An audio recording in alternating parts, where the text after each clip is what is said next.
各位，上一次我哋講到啊，高佬球呢，佢賣鑊就睺準嗰啲出公數嘅單位客戶嘅。嗱，廣州嘅近代企業啊，有官辦同民辦兩種。官辦呢，有起軍艦嘅黃埔船塢，生產軍火嘅製造東局、製造西局、鑄錢局、礦務局等等。高佬球識得嗰啲鐵匠啊、鑄造匠啊，好多都喺官辦嘅軍工廠入邊鑄炮、鑄鐵件同埋鑄啲槍械咁嘅。高佬球呢，通過佢哋就識咗辦房啊或者廚房嗰啲人，咁佢哋用嘅呢，大部分都係出公數。佢呢堅持一樣嘢，就話你食多咗，遲早都會嘔翻出嚟嘅。所以喺官家身上呢，呢句説話依然有效。不過民辦企業會唔會難啲呢？但係高佬球一樣有辦法喎。廣州嘅企業啊，當時大部分都喺近郊。高佬球呢，生得腳長，眼光又準喎。佢上門之後，只要睇幾眼傾幾句，就可以睇穿一個人噶啦。有權定冇權呢？貪心定清廉呢？膽大定係膽細？一般人認為啊，民辦廠啲人呢就唔會食水嘅。咁其實啊，要睇間廠有幾大規模，個老闆用嘅係咩人啫。間廠細嘅，個老闆乜嘢都自己一腳踢，尤其就唔會放鬆錢財呢樣嘢噶嘛。如果好似話計昌機器撬絲廠啊、陳聯機器廠啊、廣州電燈公司呢啲咁嘅大廠，個老細啊點得閒執啲濕碎嘢啊？買隻鑊咁嘅事喎，通常都交俾下邊啲人做嘅啫。嗱，雖然呢類人啊，通常都係老闆嘅親信啊、親戚咁樣，但係未必100%對老闆忠心嘅。高佬球行賄嗰啲功夫呢，就越嚟越熟手啦。佢會先睇呢個人中唔中意食水，有冇權力嘔翻啲水出嚟，然之後再將佢拖落水，最後咯，佢自己咪揾到水啦。後來霍之庭啊，將呢樣嘢稱為自己嘅哲學境界。細水就引大水，鄉里就釣大魚。高佬球呢套辦法喺教育界啊一樣有用嘅喎。當時廣州啲學堂呢，有官辦、民辦、洋人辦呢幾類。高佬球有個鄉里啊，喺兩廣優級師範學堂嗰度煮飯嘅。各位，兩廣優級師範學堂啊，亦即係之前嘅廣東共院，後來呢成為廣東高等師範學院。喺1924年啊，併入咗廣東大學，然之後變身成為咗今時今日嘅中山大學。嗱，言歸正傳啦，高佬球揾到個同鄉之後，就諗住話通過佢去認識辦房嘅負責人啦。個同鄉就話識都冇用噶，個辦房好細膽嘅。不過呢，你又唔使擔心，聽日我就叫個辦房去你嗰度買鑊。到咗第二日，個同鄉煮飯嘅時候喺個鑊底度加柴火，佢借啲意就篤穿咗隻鑊底，冇計。咁辦房嘅負責人呢，就帶埋個同鄉去買鑊啦。咁啊，同鄉就話福利鑊店嗰啲鑊係最靚嘅啦。兩個人於是呢，就一齊去到高佬球嗰度買咗兩隻大碼嘅鑊，一隻就急用，一隻係備用啦咁。不過啊，高佬球開鑊鋪最大嘅收穫就係識咗水師軍需官李湯容。李湯容係當時大南門外水師糧倉嘅典糧吏。大南門喺邊度啊？即係今日省城大南路口嗰度。佢離福利鑊鋪嘅府院前街呢就比較遠。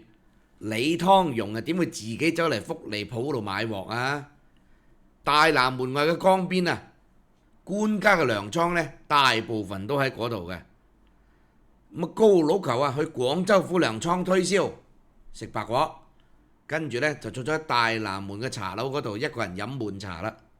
李湯容呢咁啱亦都喺茶樓度，高佬球見到佢，估到佢呢應該都係水師糧倉嗰啲官員嚟噶啦，最衰又冇辦法識到佢嘅啫。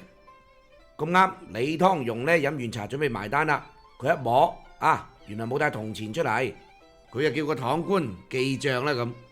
高佬球即刻喳喳臨走上前，俾咗3個銀元個堂官，個堂官就話太多咯喎。高老球就話唔多唔多，以後留翻俾呢位官人飲茶啦，入晒我數。高老球呢就咁樣，終於就識咗李湯榮啦。不過依然一隻鑊都冇賣得出去。點解？因為李湯榮淨係負責發放軍糧，採購呢樣嘢呢，另外有專人負責噶嘛。高老球眼光就好準嘅，佢唔會在乎目前嗰啲蠅頭小利嘅。李湯榮係廣東水師提督李準嘅同鄉，有呢個關係嘅話，李湯榮以後一定受到重用嘅。佢一定有能力可以幫福利鐵鑊進入水師大大細細嘅兵營。高老球放長線釣大魚，請佢飲飲食食揾姑娘，但係李湯榮最後都係冇幫高老球賣出一隻鑊，而且高老球亦都唔望李湯榮賣鑊啦，因為佢哋揾到一個共同撲水嘅好機會。李湯榮得到提督李準嘅提拔，做咗水師嘅提標典械官。呢個官個品階就唔係好大，但係權就好大啦。佢係負責乜嘢？佢負責管理提標處嘅軍械。當時嘅清軍正係進行緊一個軍械西化、更新換代嘅時候，而且新式嘅軍械呢亦都好缺乏，所以典械官呢個位呢相當重要。我哋講講題外話先，我哋要搞清楚當時清兵嘅提標係一個乜嘢嘅軍事機構。清廷駐喺廣東嘅軍隊有八旗兵同六營兵。八旗兵呢去到清代中期已經冇咩戰鬥力噶啦，主要就係靠漢人為骨幹嘅六營兵。清朝呢喺廣東就設咗陸軍提督一個，駐紮喺惠州；水師提督一個，駐紮虎門。另外喺省城有廣州將軍一個。提標即係提督統領嘅軍隊，而水師提標處就相當於後來嘅海軍司令部啦。咁李湯榮就係呢個海軍司令部軍需處嘅典械官，負責管理虎門同廣州嘅軍械倉庫。清代末期，慈禧太后諭令新政，咁廣東從1903年開始就逐步實行。表現係咩呢？喺軍事上就係編練新軍同警察。廣州成立咗督練公所，以虎門港武學堂、廣東陸軍將辯學堂、陸軍速成中學嘅畢業生去做新軍下級見習軍官。同時，廣州喺1930年初成立咗警務總局，創辦巡警教練所，訓練巡警。巡警訓練完之後，就會分派到下邊嘅巡警分局啦。團練係地方武裝，當年曾國藩鎮壓太平天國就係依靠團練嘅。自此之後團練喺廣東就滋生蔓延啦。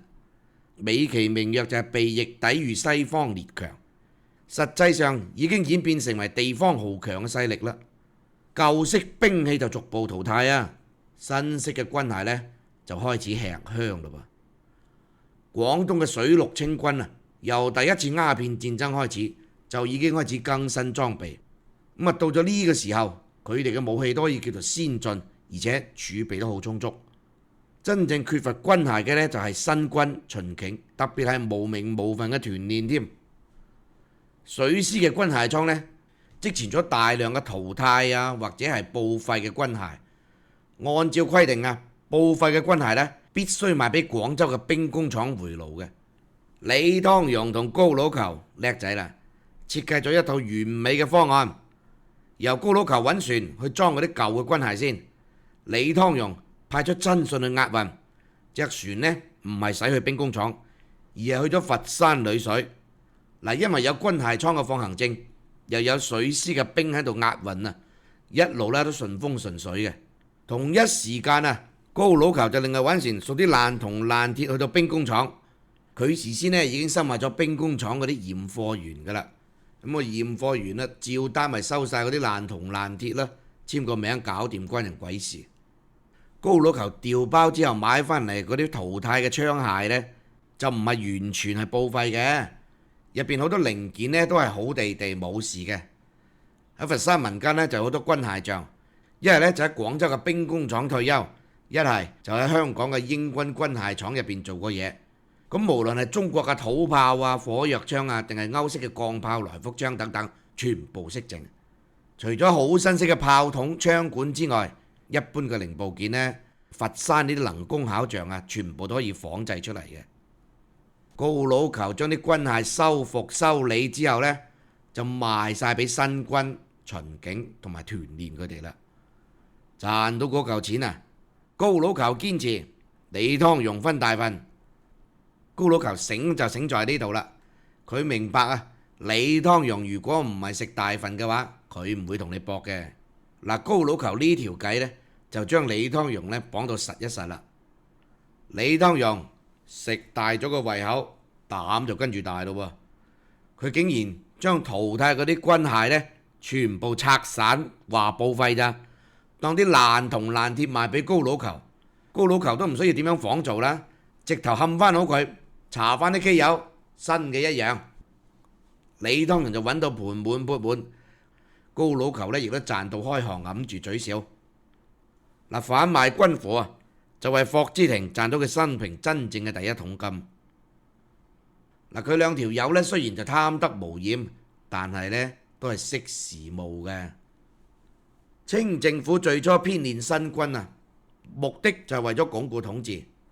後來新軍嘅勢力大到可以同八旗啊、綠營咁樣抗衡，而且又開始受到革命黨人嘅煽動啦。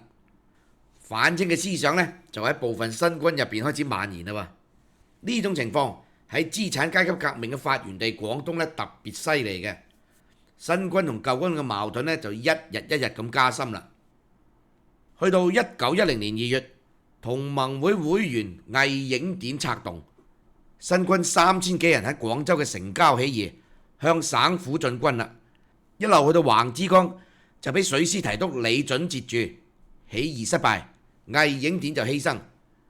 李準呢就軍功赫赫啦，成為當時廣東清軍入邊最有權勢嘅統帥。高老球啊，佢原本擔心呢李準就失勢，李湯榮會失寵嘅。嗱，而家李準就贏咗得勢咯喎，高老球呢反而就有幾分憂慮。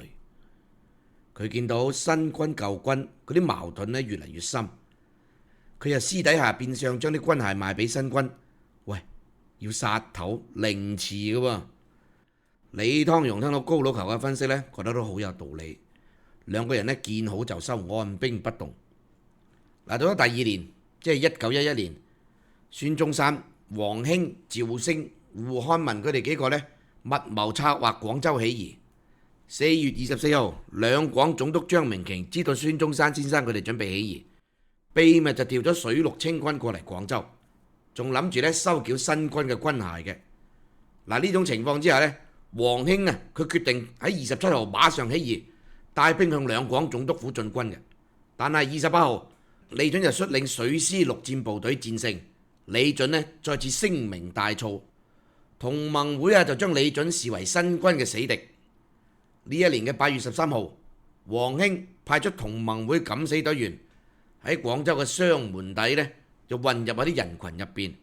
各位，雙門底就即係而家北京路嘅位置啦。咁李準嘅官轎經過嘅時候啊，敢死隊員就向李準掟炸彈咯。不過李準就死唔去，就炸親隻手同條腰。高老球喺廣州聽到呢個消息，即刻喳喳臨坐快船去咗虎門，叫李湯榮去醫院探望下李準咁嘅。咁李準呢喺醫院就死鬧嗰啲革命黨人同新軍啦，又話李鴻章、張之同佢哋養虎為患。李準即時就落命令收繳新軍軍械，對本部嘅軍械呢嚴加管理。如果有私通新軍嘅，嚴懲不怠啊！嗱，另一邊新軍呢就好抵制呢個命令啦，唔肯交兵器出嚟。咁提標處嘅督察官啊，就去到所有軍械倉嗰度調查啦。不過啊，由於高老球同李湯榮一早就防備，銷毀晒有關嘅證據，重新做過所有假單假賬，一切都天衣無縫，自然呢就瞓得安安樂樂啦。同年10月10號，革命黨人發動武昌起義成功，大清王朝就死喺自己編練嘅新軍手上邊啦。中國歷史到咗呢個時候進入新嘅歷程，而霍志庭嘅事業並未因為李長嘅失勢而停滯。霍志庭因緣際會識咗更多新貴，從而成為廣東賭壇嘅風雲人物。